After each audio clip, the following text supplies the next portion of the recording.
स्वागत है आपका मेरा यूट्यूब चैनल मैथ आसान है में। आज हमारे पास एक सवाल है, लिखा हुआ है एक वर्गाकार कमरा जिसकी भुजा 3.6 मीटर है, इसके फर्श पर लगने वाले वर्गाकार टाइलों की संख्या ज्ञात कीजिए जबकि टाइल की भुजा 15 सेंटीमीटर हो। अब देखिए यहाँ पर जो कमरा दिया गया है वो वर्गाकार है, उसकी एक भुजा दी है, ठीक है। और उसके बाद जो टाइल है वो भी वर्गाकार दी गई है, उसकी एक भुजा दे दी है। और एक बात ध्यान रखना है, यहाँ पर कमरा दिया हुआ मीटर में और टाइल दी हुई सेंटीमीटर में। हम इस सवाल को करने से पहले थोड़ा ये जानते हैं, क्या इस सवाल का हमारे जीवन में महत्व है? जी हाँ, इस सवाल का हमारे जीवन में बहुत ही महत्व है। देखो कैसे, जब भी हम कोई काम करते हैं, अपने घर में कमरा बनवाते हैं या कुछ भी करते हैं, तो फर्श पर जो टाइल लगाते हैं तब हमें क्या होता है कि हमें ये पता करना होता है कि हमें फर्श में जो टाइल लगेगी कमरे के अंदर कितनी टाइल लगेंगी। अब अगर हमें ठीक से पता ना हो तो हम क्या करते हैं, अंदाज लगाते हैं टाइलों का। कई बार हमारे पास टाइल जो आती है वो कम पड़ जाती है, या फिर कई बार टाइलें अतिरिक्त आ जाती है जिसका हमें फालतू पैसा देना पड़ता है। लेकिन क्या हो, अगर हम टाइलों की संख्या सीमित निकालना सीख जाएं, अगर हम टाइलों की संख्या निश्चित निकाल लेंगे तो हमारे पास टाइल ना तो फालतू आएंगी और ना ही कम पड़ेंगी। हाँ, ये होता है कि ये मान के चलिए, अगर हमने टाइलों की 10 पेटी मंगाई है तो उसमें एक पेटी फालतू ली जाती है ताकि अगर टाइल टूटती है तो उसका वहां पर इस्तेमाल किया जा सके, ठीक है। अब आइए हम अपने सवाल पर आते हैं। इस तरह के सवाल में हम किस तरीके से टाइलों की संख्या निकाल सकते हैं, देखिए। हालांकि यहाँ पर जो हमें कमरा दिया हुआ वो वर्गाकार कमरा है, ठीक है, और टाइल भी वर्गाकार दी हुई है। अब सबसे पहले अपन को क्या देखना है, यहाँ पर हम इसे बाद में सोल्व करेंगे। ये देखिए यहाँ पर टाइलों की संख्या निकालते कैसे, पहले आप ये देखिए।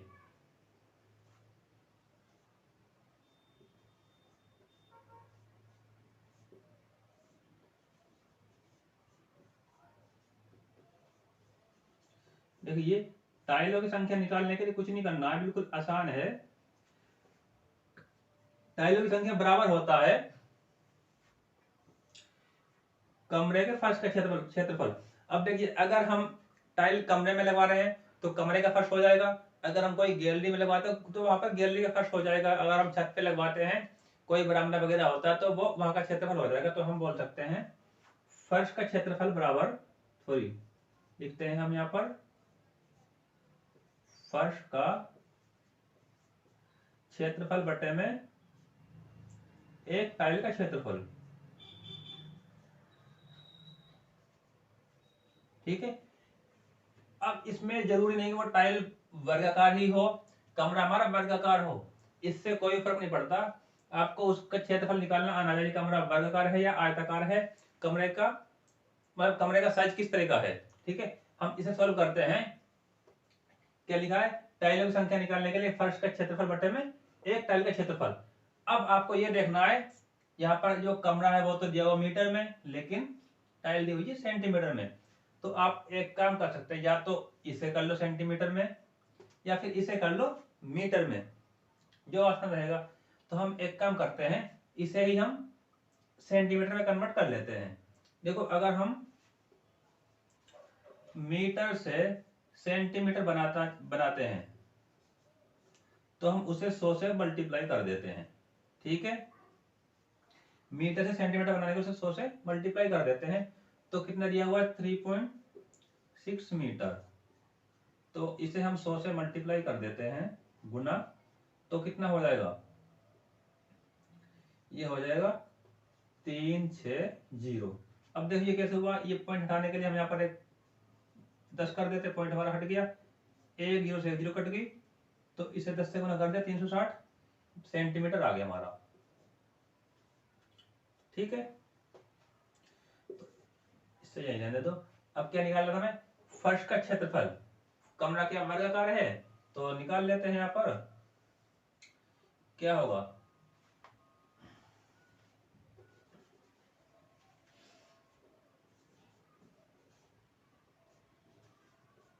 वर्गाकार फर्श का क्षेत्रफल,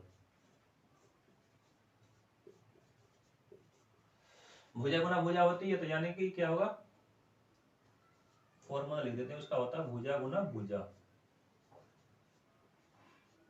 ठीक है।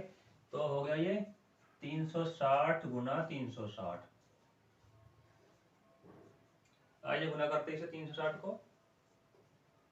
देखिए जब भी 2 जीरो होती है फिलहाल भूल जाइए आप।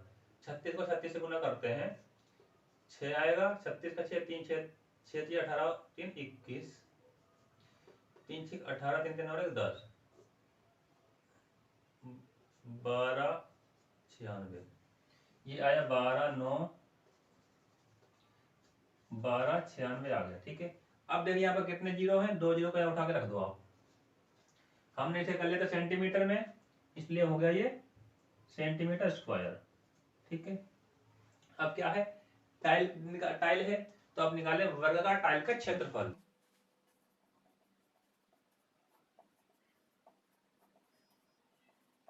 भुजा क्या दी हुई, 15 सेंटीमीटर, तो हम 15 गुना 15 कर सकते हैं।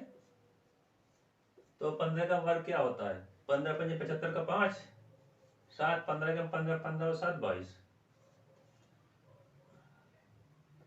225 सेंटीमीटर स्क्वायर। ठीक है, अब देखिए हम यहाँ पर आते हैं, फिर से हम इस वाले को थोड़ा नीचे ले लेते हैं। टाइलों की संख्या क्या होगा हमारा, फर्श का क्षेत्रफल कितना आया हमारा, 1,96,600, तो 1,29,600 हमारा फर्श का क्षेत्रफल आया है 129,600। ठीक है, और एक टाइल का क्षेत्रफल आया 225, 2 2 5। अब इसे आप काट लो तो आपका आंसर आ जाएगा, आप सीधा भाग कर लो इसे। चलो काट लेते हैं, भाग नहीं करते तो काट लेते हैं, ये कटेगा अपना 5 से काट लेते हैं। ठीक है, 5 से काटो, 5 चौके 20, 5 पंजे 25 हो गया। अब इसे काट दो, 5 दूनी 10, 2 9 5 पंजे 25, 4 6 9 पे जाएगा, फिर 2 पे जाएगा, फिर 0 आ जाएगा।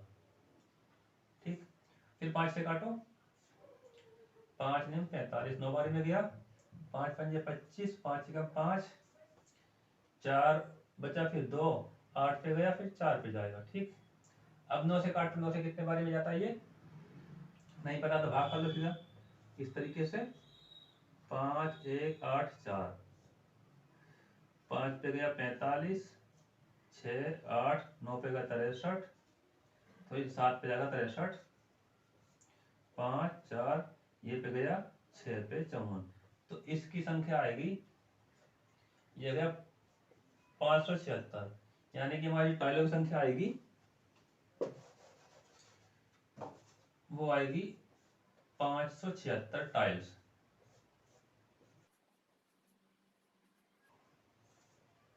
ठीक है, तो आपका सवाल हो गया है। इस तरीके से कभी भी आपको, अगर आपसे कोई भी पूछता है कि बताइए हमें कमरे की फर्श पर या किसी भी फर्श पर टाइल लगानी है, तो बताइए हमें टाइल कितनी मंगवानी पड़ेगी, तो आपको कुछ नहीं करना है, आपको पहले ये देखना है कि आप किस साइज की टाइल लगवा रहे हो। आपको टाइल का मेजरमेंट यानी उसकी लंबाई चौड़ाई जो भी होती है सेंटीमीटर में, वो निकाल लेनी है, या फिर ये देखना है कि टाइल जो आएगी वो स्क्वायर यानी वर्ग में होगी। इस देखो वर्ग क्या होता है, उस ये चारों भुजा समान होती हैं, और आयत रेक्टेंगल जिसका ये सामने और ये वाला समान होती है। ठीक है, तो किस तरह की टाइल चाहिए पहले ये देख लिया, उसकी लंबाई निकाल के उसका निकाल लिया क्षेत्रफल। एक टाइल का क्षेत्रफल निकालने के बाद जो फर्श है उसका क्षेत्रफल निकाल लेते हैं, फिर फर्श का क्षेत्रफल बटे में एक टाइल का क्षेत्रफल कर दो, आपके पास टाइलों की संख्या आ जाएगी। ठीक है, जल्द मिलते हैं नए सवाल के साथ।